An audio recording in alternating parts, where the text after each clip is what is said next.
¿Cómo están? Muy buenas tardes. Buenas tardes a todas. Bien, Buenas tardes, profe. buenas tardes. Esperen, me voy a sacar este caramelo que tenía en la boca. Antes de comenzar, variación 3, 8, 9 y 10 de octubre. Recuperatorio, validación 3, 15 y 16 de octubre. Y hoy comenzamos con módulos 4 y 5.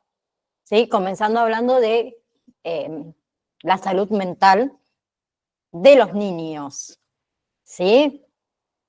Bien, entonces hablando de estar mentalmente sano durante la infancia, en realidad significa que alcanzar los indicadores del desarrollo y los indicadores emocionales, como también aprender destrezas tanto sociales que sean saludables, como enfrentar los problemas que pueden presentarse.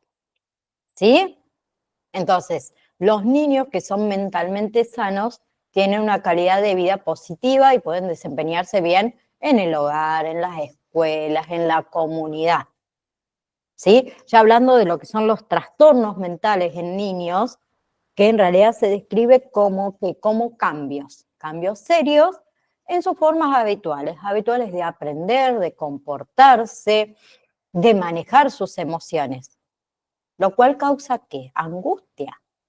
Causa problemas en las actividades diarias, ¿sí? En muchos niños también pueden presentar ¿qué? Temores, preocupaciones o muestran comportamientos disruptivos, ¿bien? Entonces, si los síntomas son serios, si los síntomas persisten, si los síntomas interfieren con las actividades en la escuela, en la casa, en jugar, ¿sí? Puede ser que al niño se le diagnostique con algún tipo de trastorno mental, ¿sí? Bien, y otra cosa que quiero aclarar, tener salud mental no es simplemente la ausencia de un trastorno mental, ¿sí? Los niños que no tienen un trastorno mental podría diferenciarse por cuán bien se sienten o se encuentran. ¿Sí? Y los niños por ahí con el mismo trastorno mental diagnosticado pueden mostrar fortalezas, pueden mostrar debilidades de diferentes formas, ¿sí? De diferentes formas en las que se está desarrollando, en diferentes formas en las que se sobrellevan esas situaciones, en tener una calidad de vida diferente, ¿sí? Entonces quiero que consideren a la salud mental como un proceso continuo, ¿sí? Y la identificación del trastorno mental específico son maneras, digamos, de entender cuánto bien se encuentra ese niño. ¿Sí? Entre los trastornos mentales más comunes, por decirlo de una manera, que se pueden diagnosticar en la infancia, tenemos, por ejemplo, el trastorno por déficit de atención y hiperactividad, ¿sí? La ansiedad, los trastornos conductuales. ¿Bien? Otros trastornos y otras preocupaciones en los niños que afectan la forma en que aprenden, en la forma en que se comportan, en la forma en que manejan las emociones, podemos incluir acá discapacidad del aprendizaje, discapacidad del desarrollo, autismo, ¿sí? Otros factores de riesgo más en la adolescencia, sustancias intoxicantes, ¿sí? Pueden causarse autolesiones. ¿Bien? Y con respecto a los síntomas de los trastornos mentales, los síntomas también cambian con el tiempo, a medida que el niño crece, ¿sí? Pero podemos hablar en general y podemos incluir dificultad en el momento del juego, ¿sí? En el momento de aprender, de hablar, de actuar, de manejar sus emociones, ¿sí? Y por lo general los síntomas empiezan en los primeros años de la infancia, ¿sí? Hay otros trastornos que pueden aparecer, digamos, estos síntomas en la adolescencia, ¿sí? Y muchas veces, ¿qué pasa con el diagnóstico? Se hace durante los años escolares, ¿sí? Y muchas veces se hace antes también, ¿bien? Pero también está la posibilidad, ¿sí? En que algunos niños no se los diagnostiquen o que no se detecte el trastorno mental que tienen, ¿sí?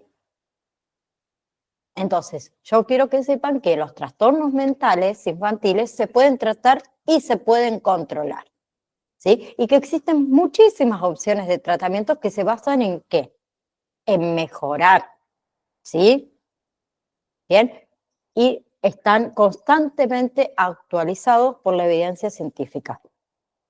Bien, entonces son los padres mayormente y los médicos los que deben trabajar en estrecha colaboración con todas las personas que participan del tratamiento del niño, ¿sí? Maestros, entrenadores, terapeutas, ¿sí? Familiares, integrantes, digamos, de la familia, ¿sí? Y aprovechar todos los recursos disponibles. Bien, los profesionales de la salud, los educadores, ¿sí? ¿Qué van a hacer? ¿Quiénes van a guiar a ese niño al éxito? ¿Sí? Y algo de lo que yo hablo que sería lo ideal, el diagnóstico temprano, los servicios adecuados para los niños. ¿Sí? Las familias también por ahí pueden lograr un cambio en la vida de esos niños con trastornos mentales, pero se trabaja en conjunto. ¿Sí? Entonces, la salud mental es importante para la salud en general, ¿sí? Y los que son los trastornos mentales son afecciones crónicas, que esto quede claro, ¿sí? Duran mucho tiempo, a menudo nunca desaparecen por completo, sí podemos controlar los síntomas, ¿sí? Continúan durante toda la vida. Entonces, sin un diagnóstico temprano, sin un tratamiento, los niños con trastornos mentales pueden tener problemas en el hogar, en la escuela, en hacer amigos, en la vida adulta, ¿sí? Puede interferir con ¿qué? Con el desarrollo saludable del niño, causar problemas. Bien, entonces, a ver, si nos podemos a pensar y decir, ¿qué es lo que podemos hacer uno como padre? ¿Sí? Uno como padre conoce a su hijo mejor que nadie. ¿Sí? Y no tenemos que tener miedo de hablar con el profesional de la salud que atienda a ese niño, el pediatra, por ejemplo, si tenemos inquietudes, ¿sí? Por ejemplo, la forma en que mi hijo se comporta en casa, en la escuela, con sus amiguitos, ¿sí? A ver, cuidar la salud mental es tan importante como cuidar la salud física,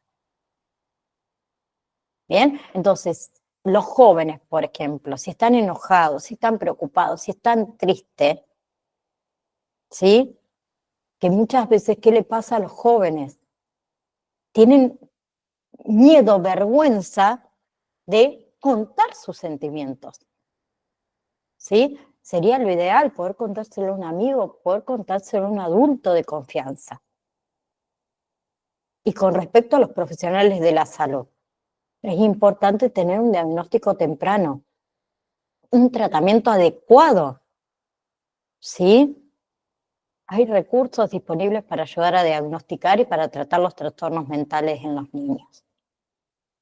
¿Sí? Y también acá podemos incluir los maestros el personal administrativo de la escuela, ¿sí?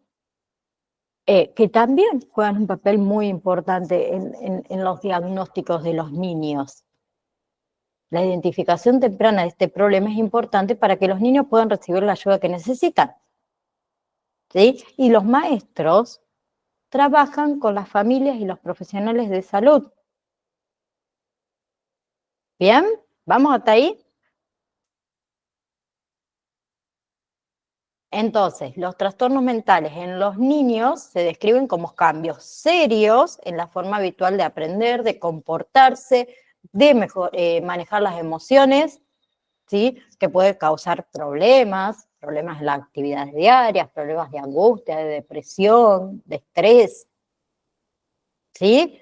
Entonces, los profesionales de la salud en realidad aquí utilizan las directrices de la 5ª edición del Manual de Diagnóstico y Estadístico de la Asociación de Psiquiatría, ¿sí? El DSM-5. ¿Bien? Eso les ayuda a ¿qué? A diagnosticar los trastornos de salud mental en los niños. Bien, nosotros vamos a comenzar por el trastorno de déficit de atención e hiperactividad, ¿sí? Que es una condición neuropsiquiátrica que impacta significativamente en la vida de los niños, los adolescentes y de los adultos, ¿sí? Es una condición que se caracteriza ¿por qué? Por dificultad en la atención, hiperactividad e impulsividad, ¿sí? Que requiere comprensión, una comprensión que sea completa por parte de los profesionales. ¿Para qué? Para brindar, en este caso nosotros, un acompañamiento efectivo, un acompañamiento compasivo. Bien, entonces, ¿qué es el trastorno por déficit de atención e hiperactividad? Es un trastorno del neurodesarrollo, ¿sí? Por lo general se diagnostica por primera vez en la infancia, ¿sí? Bien, pero hay otros casos que hay personas que se le diagnostica el trastorno cuando ya son adultos. Bien, entonces, ¿qué implica tener o padecer trastorno por déficit de atención e hiperactividad? Tener problemas para prestar atención, ¿sí? Tener problemas para controlar las conductas impulsivas, ¿sí? O ser demasiado activo, hiperactividad, ¿sí? Entonces ponemos falta de atención, impulsividad, hiperactividad, ¿sí? Bien, y existen, no sé si ustedes esto lo sabían, 3 tipos principales de TDA, ¿sí? El predominante desatento, el predominante hiperactivo impulsivo y el combinado, ¿sí? Cada uno presenta combinaciones de síntomas que son únicos, ¿sí? Y que requiere un tratamiento o un enfoque del tratamiento diferente e individualizado, ¿sí? Entonces, es fundamental que ustedes como futuros acompañantes terapéuticos también estén familiarizados con las características distintivas de cada uno de estos tipos, ¿sí? ¿Para qué? Para poder proporcionar el apoyo adecuado a ese paciente. ¿Bien? Bien, entonces, les voy a hablar de los 3 tipos, ¿sí? Tenemos el de predominante inatento, ¿sí? Que tienen problemas, ¿para qué? Para prestar atención, ¿sí? Son los que se distraen fácilmente, ¿sí? Son los que les cuesta organizarse, los que les cuesta terminar tareas, ¿sí? Son los que por ahí pueden tener problemas para seguir instrucciones o para seguir conversaciones, ¿no? Luego tenemos el predominante hiperactivo e impulsivo, ¿sí? Que tienen síntomas ¿de qué? De hiperactividad y de impulsividad, ¿sí? Entonces, las personas que tienen hiperactividad sienten que la necesidad de estar siempre en movimiento, ¿sí? Tienen problemas para quedarse sentados o quietos, ¿sí? Suelen ser inquietas, hablar demasiado, ¿bien? Con impulsividad, las personas que tienen ese problema tienen problemas para controlar sus acciones y el habla o las palabras, ¿sí? Tienden a ¿qué? A actuar sobre ideas o sentimientos repentinos sin pensar en las posibles consecuencias, ¿sí? Suelen ser aquellos que interrumpen mucho a los demás, ¿sí? O los que tienen problemas por ahí para esperar su turno. ¿Bien?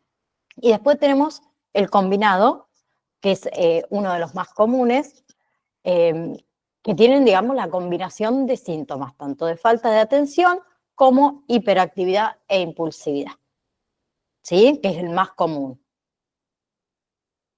¿Bien? Esos son los tres. A ver, a veces es normal tener problemas para prestar atención o para quedarse quieto, más si hablamos de niños, ¿sí? Pero, ¿qué pasa? Las personas con TDAH tienen síntomas más graves que pueden causar problemas más serios, ¿sí? Por ejemplo, en la escuela, las malas calificaciones. En la vida adulta, la pérdida del trabajo,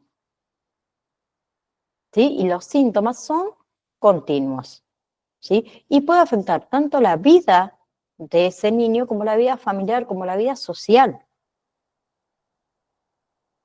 ¿sí? No hay una causa, digamos, exacta de el trastorno de déficit de atención y hiperactividad, pero probablemente es el resultado de combinaciones de factores. ¿Cuáles son estos factores? Genética y el entorno, ¿sí? Y también se está investigando si hay posibles factores ambientales que puedan aumentar el riesgo, ¿sí? Ahí hablamos de, por ejemplo, lesiones cerebrales, con respecto a la nutrición, con respecto al entorno social. ¿Bien?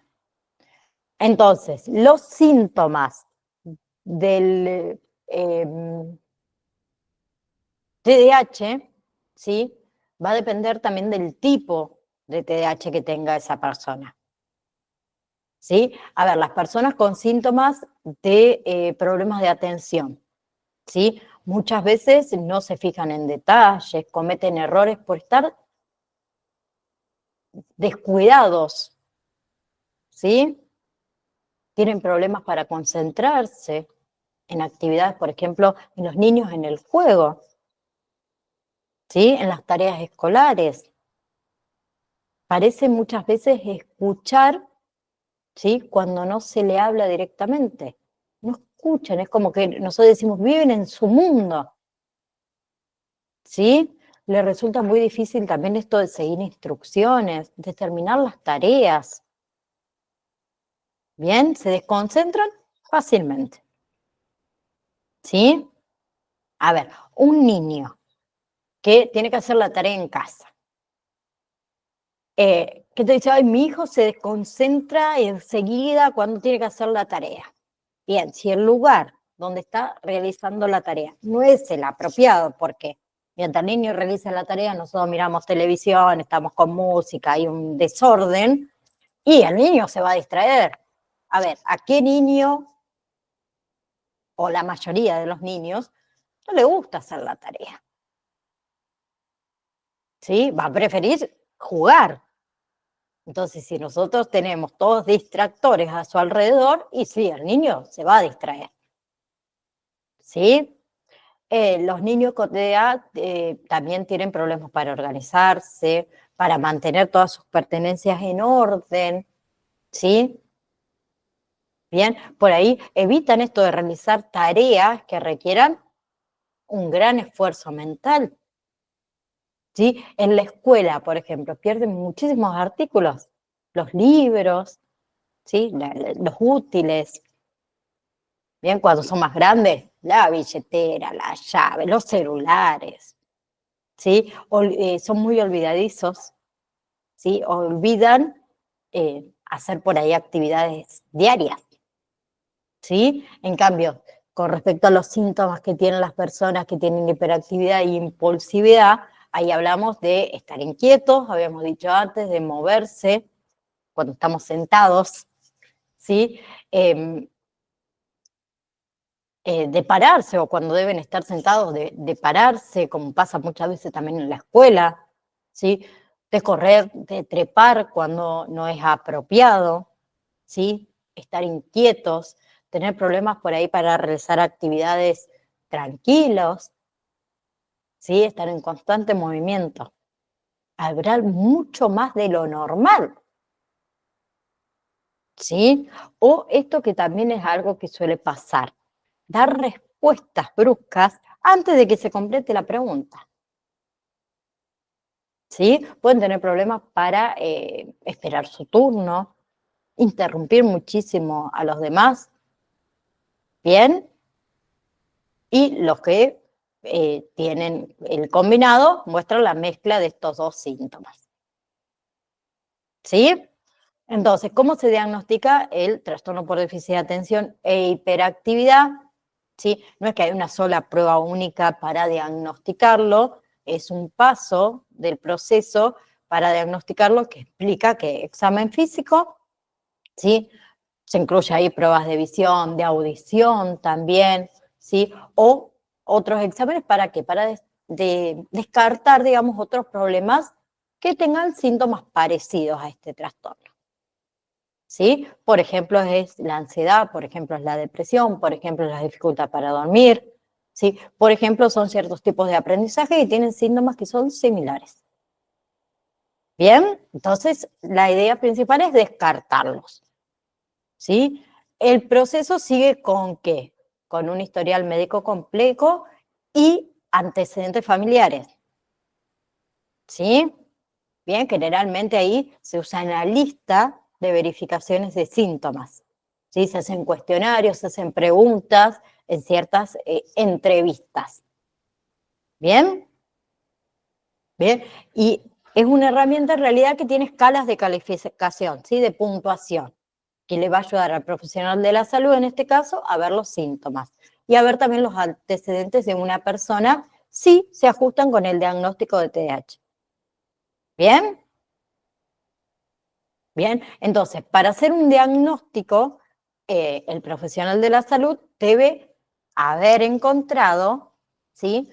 Por ejemplo, varios síntomas, ¿sí? Que comienzan antes de los 12 años de edad. Varios síntomas de falta de atención, de hiperactividad, de impulsividad, que han durado al menos 6 meses y que pueden causar problemas graves. ¿Sí? Bien. Síntomas también buscan síntomas que obstaculicen el buen funcionamiento en la escuela, por ejemplo, en las situaciones sociales, ¿sí? Y descartan que los síntomas, como dije antes, no sean causados por otros trastornos de salud mental. ¿Bien? Entonces, para el tratamiento también no existe, digamos, una cura, ¿sí? Los tratamientos, en realidad, ¿cuál es la idea? Ayudar a reducir los síntomas y a mejorar el funcionamiento. ¿Sí? Comúnmente, ¿cómo se trata? Con medicamentos, con psicoterapia, ¿sí? ¿Sí? Puede ser terapia de conversación o también incluir lo que es terapia conductual, con educación, con capacitación para los padres, ¿sí? ¿Para qué? Para que le podamos brindar habilidades, para que le podamos brindar estrategias para ayudar a sus hijos, ¿sí? Que va a ser importantísimo para esos niños pequeños, ¿sí? Entonces, se hace muchas veces una combinación de estos tratamientos, ¿sí? Bien, y dentro de estos planes de tratamiento también se incluye que la estrategia vigilada, ¿sí? El seguimiento, ¿sí? La realización de cambios si es que sea necesario, ¿sí? Llevar un estilo de vida saludable, alimentación sana, hacer ejercicio, que eso también ayuda a controlar los síntomas, ¿sí? Para los niños en edades escolares, el apoyo escolar es importantísimo, ¿sí? Ahí se puede incluir, por ejemplo, intervenciones conductuales en el aula, ¿sí? Planes de manejo del comportamiento, enseñarle a ese niño habilidades organizativas o habilidades de estudio, ¿bien? Si hablamos de, por ejemplo, lo que es la terapia farmacológica, que es también una opción común utilizada para el trastorno por déficit de atención e hiperactividad, cuando tienen esos síntomas que interfieren en la vida diaria de esta personita que está afectada, ahí hablamos de terapia con fármacos, ¿sí? Dentro de esos fármacos pueden recetarle cuáles medicamentos estimulantes, ¿sí? Que son los más comunes que se recetan cuando una persona tiene TDAH. ¿Sí? Esos fármacos que hacen, aumentan los niveles de ciertos neurotransmisores en el cerebro, como es por ejemplo la dopamina y como es la norepinefrina, ¿sí? que mejoran ¿qué? La atención, la concentración, el control de impulsos. Bien. Después tenemos los no estimulantes, que también se utiliza, que en realidad se utilizan para aquellos niños, en este caso, que no puedan tolerar, digamos, todos los efectos secundarios de los estimulantes, porque ustedes saben que todo fármaco, todo medicamento tiene posibles efectos secundarios. ¿Sí? También los no estimulantes se utilizan para estos niños que no responden adecuadamente a los tratamientos con los estimulantes. ¿Sí? Entonces, los no estimulantes suelen ser una alternativa. ¿Bien? Bien. Después hay, además de los estimulantes y los no estimulantes, también se puede prescribir también otros medicamentos para tratar síntomas más específicos. ¿Sí? Por ejemplo, se puede recetar antidepresivos para tratar la depresión, para tratar la ansiedad, que muchas veces está asociada con este trastorno. ¿Sí? Otro que está relacionado con este trastorno es el sueño. Entonces también se puede dar medicamento para tratar los trastornos del sueño.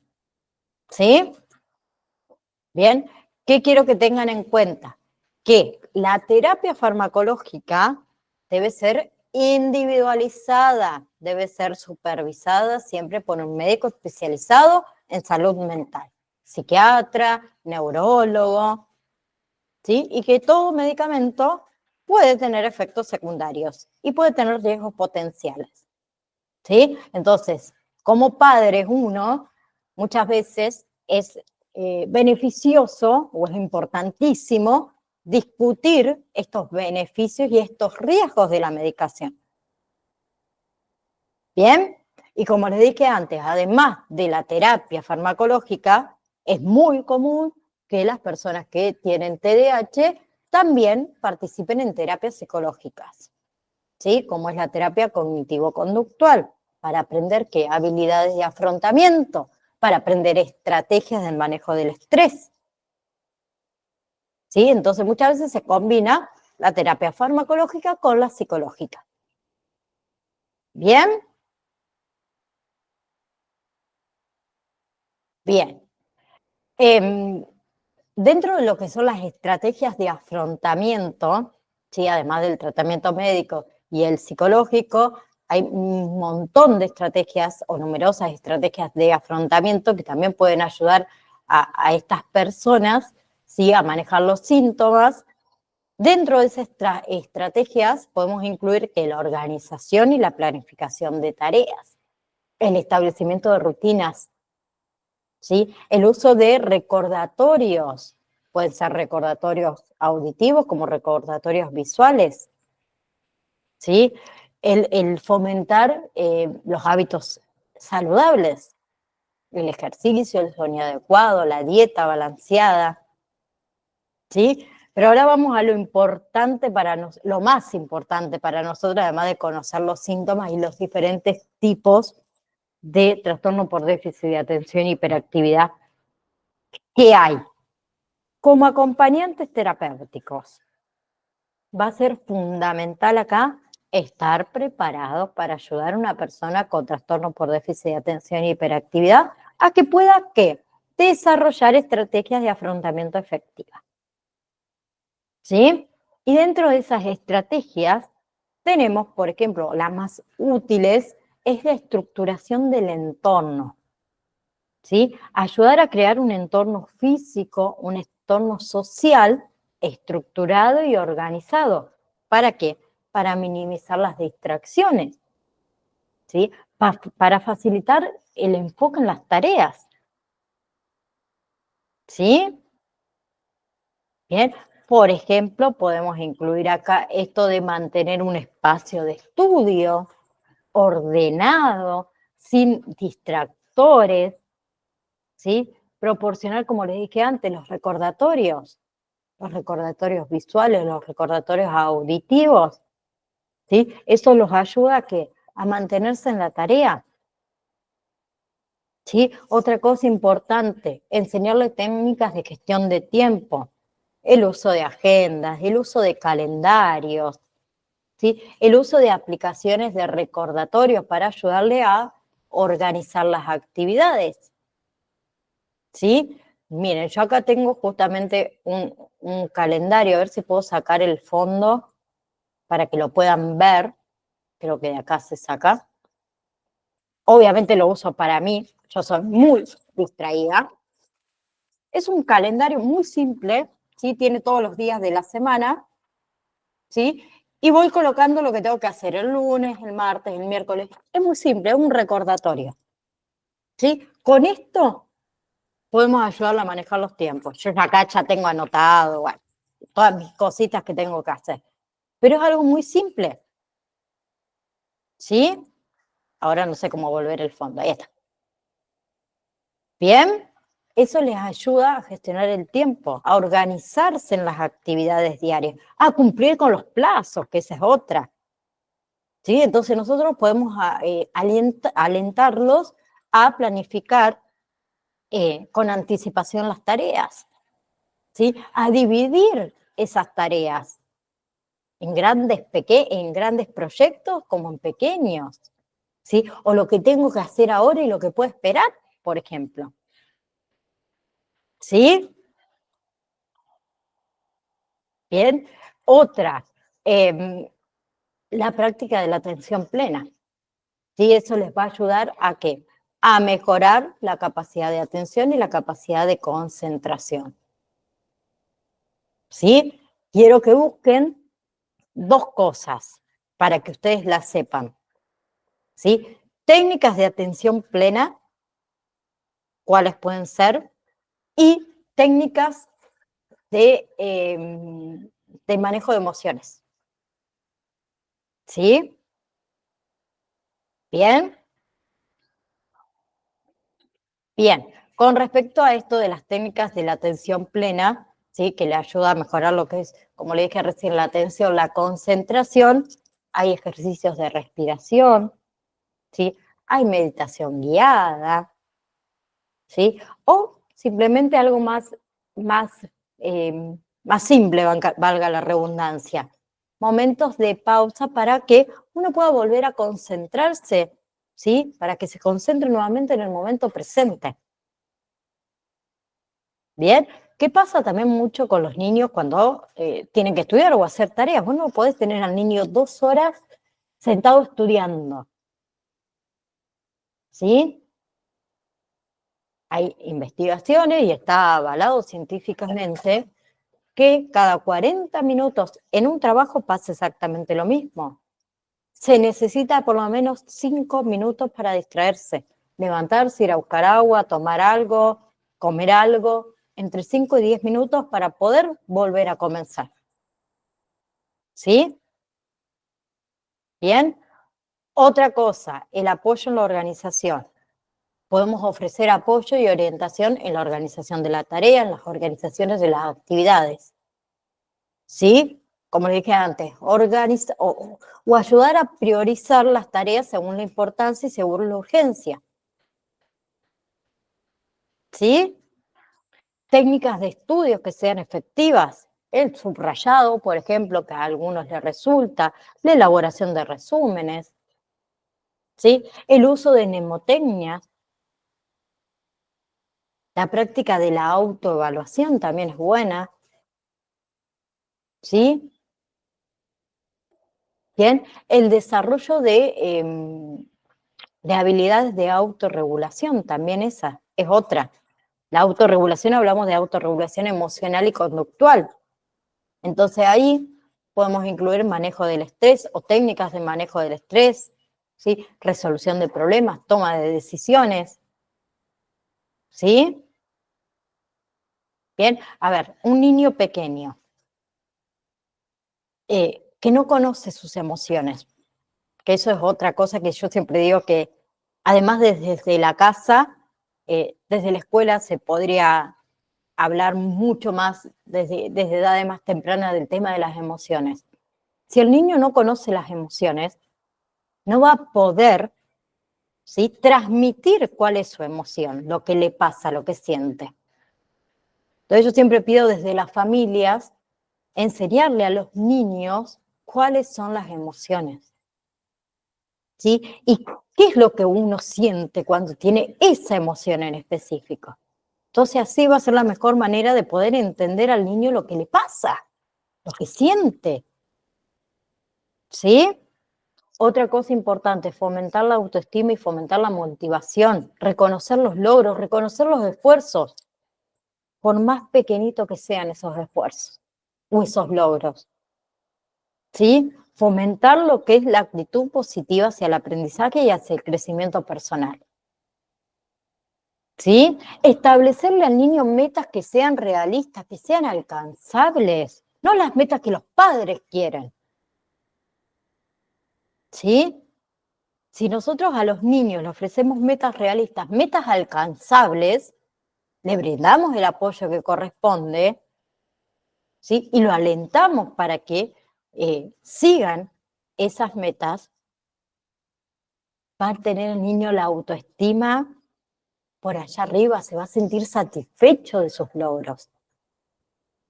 Bien, y no olvidarse nunca, nunca, nunca de trabajar en colaboración con otros o con los otros profesionales de la salud mental, con los educadores, con la familia, ¿sí? Es la única manera que vamos a poder proporcionar que el apoyo integral y coordinado que corresponda, ¿sí? Y como acompañantes terapéuticos, comunicar de manera efectiva las necesidades y los progresos de ese niño, ¿sí?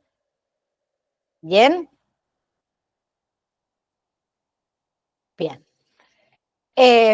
Entonces, ¿qué impacto, para terminar con el tema del TDAH? A ver, el TDAH puede tener un impacto muy significativo en la vida diaria, ¿sí? En las relaciones interpersonales, en el desempeño académico, más adelante en el desempeño laboral, ¿sí? Entonces, enfrentan muchísimos desafíos a estas personas, desafíos adicionales, como por ejemplo era en el área de la autorregulación emocional, de la organización, de la gestión del tiempo. Bien, entonces ustedes como futuros acompañantes terapéuticos deben estar preparados para ayudar a estos pacientes, ¿sí? A enfrentar esos desafíos, a alcanzar su máximo potencial. Esa es la idea, ¿sí? Entonces, es una condición que es compleja, que requiere de un enfoque integral, tanto en la evaluación como en el tratamiento. ¿Bien? Entonces, ustedes como futuros acompañantes, como les dije antes, es su responsabilidad estar bien informados, ¿sí? Y bien preparados ¿para qué? Para proporcionar el mejor cuidado posible a aquellos que lo necesitan. ¿Sí? ¿Vamos hasta ahí? ¿Preguntas? ¿Alguna pregunta? ¿No? Sigo con trastorno negativista desafiante. Es el próximo, ¿sí? Que es un trastorno del comportamiento que está caracterizado por ¿qué? Por un patrón persistente de comportamientos desafiantes, de comportamientos hostiles, de comportamientos desobedientes hacia la figura de autoridad. ¿Sí? Pueden ser los padres, pueden ser los maestros, podemos ser los acompañantes o cualquier otra figura de autoridad. ¿Sí? Entonces los niños y también los adolescentes con TND, así se abrevia los trastornos negativistas desafiantes, tienden a ser irritables, fácilmente frustrados, ¿sí? Muchas veces se resisten a seguir reglas, ni hablemos de alguna solicitud que le hagan los adultos. ¿Bien? A ver, vamos a una realidad. Los niños que mejor se comportan también pueden ser difíciles y desafiantes en muchísimas ocasiones, ¿sí? Pero El trastorno, ¿sí? Este desafiante, abarca un patrón más frecuente y más constante de ira, de irritabilidad, de discusiones, de desobediencia hacia los padres, la madre, hacia la figura de autoridad. ¿Bien? Suelen ser rencorosos, negativos, vengativos, perdón, no negativos, vengativos, ¿sí? ¿Bien? Y, a ver, estos problemas emocionales o problemas de conducta también suelen causar problemas graves en la vida de la familia, ¿sí? En las actividades sociales, en la escuela. ¿Bien? Bien. Algo que también suele hacer, por decirlo entre comillas, mal la familia o los padres, que muchas veces intentan controlar, ¿sí? Estos comportamientos de sus hijos, ¿sí? Es muy difícil controlarlo. Bien, no hay que intentar controlarlo a estos niños con trastornos oposicionistas desafiantes, ¿sí? En realidad se requiere ayuda, ¿sí? Del profesional mental, del especialista en desarrollo infantil, ¿sí? Eh, no hay problema, Daniela, no hay ningún problema. Nos vemos la próxima clase, ¿sí? Ya si hablamos de lo que son los síntomas del trastorno negativista desafiante, podemos incluir, a ver, que acá también es muy difícil reconocer la diferencia entre un niño, por ejemplo, que tiene un carácter fuerte o un carácter emocional, a un niño que tiene un trastorno negativista desafiante. ¿Sí? Porque, a ver, es muy común que los niños tengan comportamientos negativistas en determinadas etapas de su desarrollo, ¿sí? Pero los síntomas, ¿sí? Por lo general comienzan durante los primeros años preescolares, ¿sí? Este trastorno en realidad puede manifestarse también más tarde, ¿sí? Pero casi siempre se hace en los primeros años de la adolescencia. Bien, entonces los comportamientos negativistas, los comportamientos desafiantes son frecuentes y son continuos, ¿sí? Y pueden causar problemas. Bien, entonces los síntomas conductuales y emocionales, ¿sí? Suelen durar como mínimo 6 meses, ¿sí? Incluyen un estado de ¿qué? De ánimo de enojo, irritable, ¿sí? De comportamientos desafiantes, hirientes, vengativos. ¿Bien? Entonces, si hablamos de los síntomas, cuando están en un estado de ánimo de enojo, ¿sí? O irritable, el niño pierde la paciencia fácilmente, pierde la paciencia con frecuencia, suelen ser muy sensibles, se irritan fácilmente, ¿sí? Se enojan, sienten resentimiento muy frecuente, ¿sí? En los comportamientos combativos o desafiantes, muchas veces discuten con los adultos o con las personas de autoridad, ¿sí? Suelen desafiar a otros de forma activa, ¿sí? Se niegan muchas veces cuando uno le hace una petición, ¿sí? No obedecen a las reglas de los adultos. Muchas veces también hacen enojar o molestar intencionalmente a los otros, ¿sí? Y con mucha frecuencia también, ¿qué hacen? Culpan a personas por sus errores o por sus malas conductas, ¿sí? Ya si hablamos de los comportamientos hirientes y vengativos, ¿sí? Cuando están alterados, dicen cosas crueles, cosas hirientes, ¿sí? Intentan herir los sentimientos de los demás. Muchas veces buscan venganza, ¿sí? Bien, que eso lo conocemos como actitudes vengativas. Bien. Bien, y también podemos decir que los trastornos negativistas desafiantes pueden ser leves, moderados o pueden ser graves, ¿sí? Cuando hablamos de los leves, de la gravedad leve, los síntomas en realidad se presentan en un solo entorno, ¿sí? Por ejemplo, la escuela, por ejemplo, en el hogar, ¿sí? O solo con los compañeros. Ya cuando hablamos del moderado, ¿sí? Se presentan en dos entornos, ¿sí? O al menos en dos entornos. Y ya cuando hablamos del grave, se presentan en tres entornos o más. ¿Sí?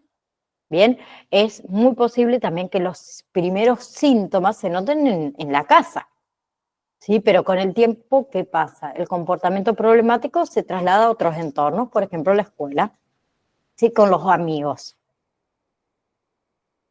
Bien, ¿vamos hasta ahí? Entonces, las causas del trastorno negativista desafiante tampoco están completamente comprendidas. Es muy difícil la comprensión de las causas muchas veces de los trastornos eh, con respecto a la salud mental, ¿sí? Pero también se cree que hay combinaciones de factores, ¿sí? Factores genéticos, biológicos, ambientales que pueden contribuir al desarrollo del trastorno. ¿Bien? Bien. Por ejemplo, en lo que son los factores familiares, ¿sí? La falta de límites claros, los conflictos familiares también pueden aumentar el riesgo de desarrollar trastorno negativista desafiante, ¿sí? También otros factores, como factores individuales, la impulsividad, la baja tolerancia, la frustración, ¿sí? La dificultad para regular las emociones, que también desempeñan un papel bastante fundamental acá, ¿sí? Con respecto a la genética, la personalidad, el carácter natural de un niño o el temperamento también puede contribuir a este trastorno, ¿sí? En realidad, en las diferencias en la forma en la que funcionan los nervios y el cerebro que puede influir, ¿sí? En el entorno, los problemas con la de crianza, ¿sí? Falta de supervisión, disciplinas incoherentes, disciplinas estrictas, ni hablemos de maltrato, de los descuidos, ¿sí? Que es un factor que también contribuye en el trastorno negativista desafiante, ¿sí? Y como les dije antes, los factores de riesgo, el temperamento, ¿sí? La dificultad que tiene este niño para controlar las emociones, ¿bien? Los problemas con los padres, o con el padre o con la madre, un niño, por ejemplo, que sufre abuso, que sufre descuido, ¿sí? Que esté sujeto a disciplinas severas, ¿sí? Que no está supervisado de manera adecuada, es otro factor, ¿sí? Los niños que viven en un entorno inestable, por ejemplo, en cuanto a la relación con el padre, con la madre, con los familiares, ¿sí? O los niños que tienen una mamá o un papá con una enfermedad de salud mental o un trastorno de consumo de sustancias adictivas, también es un factor de riesgo, ¿sí? Y puede haber complicaciones, ¿bien? Puede derivar, el trastorno negativista desafiante puede derivar en otros problemas. Por ejemplo, en el bajo desempeño escolar, ¿sí? En el bajo desempeño en la adultez laboral, en las conductas antisocial, ¿sí? En problemas legales, en problemas para controlar los impulsos, ¿sí? En trastornos por consumo de sustancias adictivas y en el suicidio, ¿sí? Y muchos niños y adolescentes con este trastorno ya tienen problemas o otras afecciones de salud mental, que puede ser ¿cuáles? Trastorno por déficit de atención e hiperactividad, trastorno de la conducta, depresión, trastorno de ansiedad, trastorno de la comunicación y del aprendizaje, ¿sí? Entonces, todas esas afecciones de salud mental pueden ayudar ¿a qué? A los síntomas, ¿sí? A que esos síntomas se agraven. ¿Bien?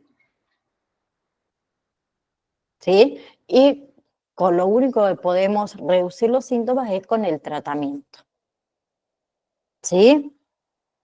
Y es muy difícil tratar el trastorno negativista desafiante si no se evalúa, si no se trata adecuadamente junto con otras afecciones. Bien, entonces el trastorno negativista desafiante es una condición que se caracteriza por patrones persistentes de comportamientos desafiantes, hostiles y desobedientes hacia la figura de autoridad. ¿Sí?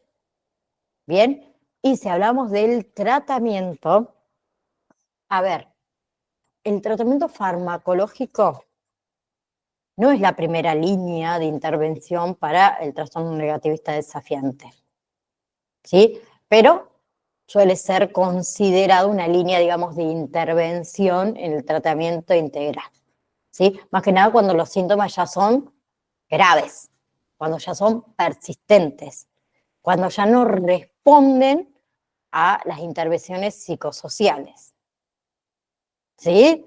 Entonces a mí también me gusta darle la parte esta de la medicación, que está muy buena que ustedes la sepan, ¿sí? Por ejemplo, para el trastorno negativista desafiante, muchas veces se receta estabilizadores del estado de ánimo, ¿sí? Que son utilizados para qué? Para tratar trastorno del estado de ánimo, trastorno bipolar, por ejemplo. Y también puede ser útil para trastorno negativista desafiante, ¿sí? Más que nada si hay síntomas, por ejemplo, de irritabilidad, de cambio de humor, que son muy significativos. ¿Bien?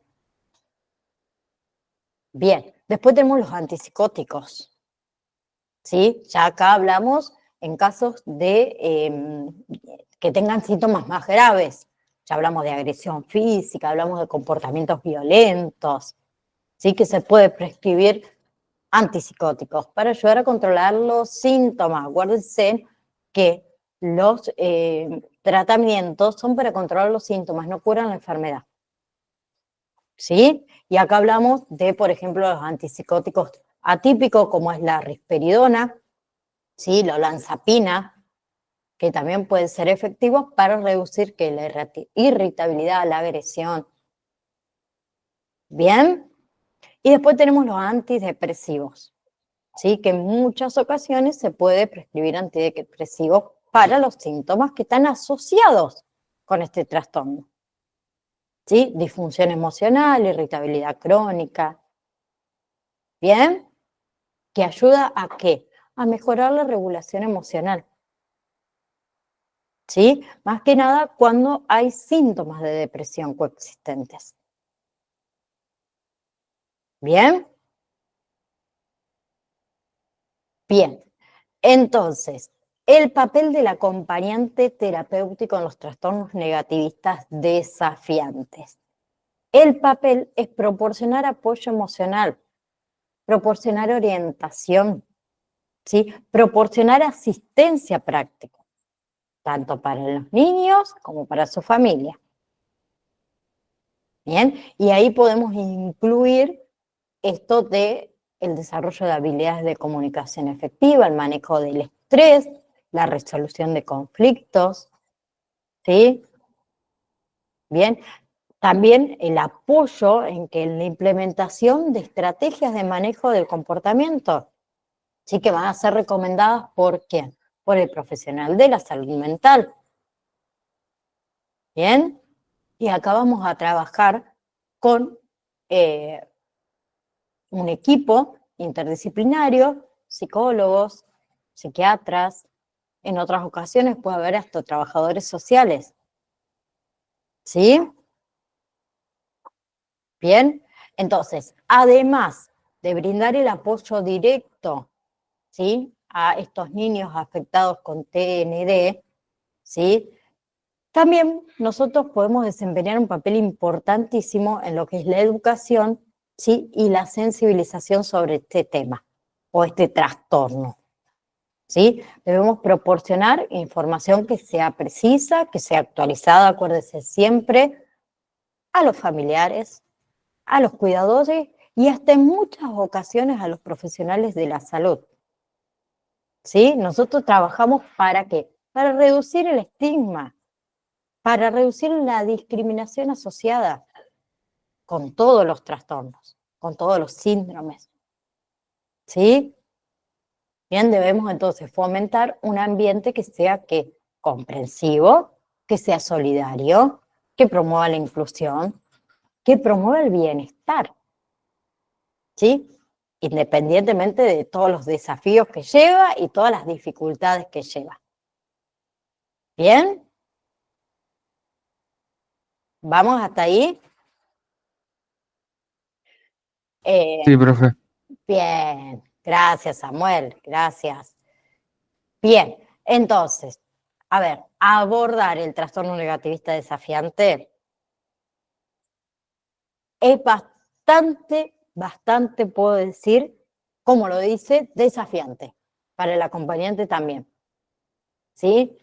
Lo que va a ser crucial es que desde la familia, más que nada, se haga una identificación temprana para que puedan recibir el tratamiento efectivo, para que puedan tener el apoyo continuo, ¿sí? Bien, nosotros también acá podemos trabajar en la escuela, ¿no? ¿Sí? Que mayormente a qué va a estar evocado nuestro trabajo en la escuela, en este trastorno. ¿En qué? ¿Ustedes qué piensan?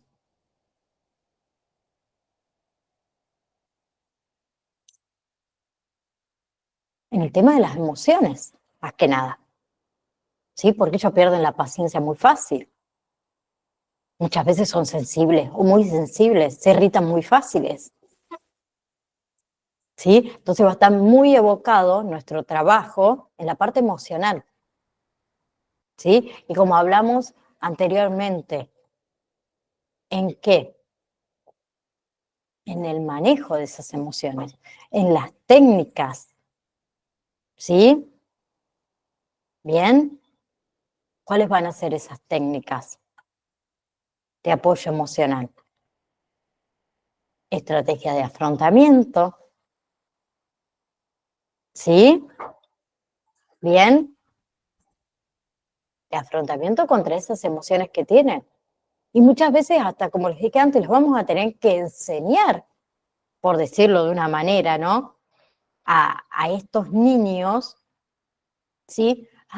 Que puedan expresar sus emociones y cuáles son, qué es lo que le está pasando, ¿sí?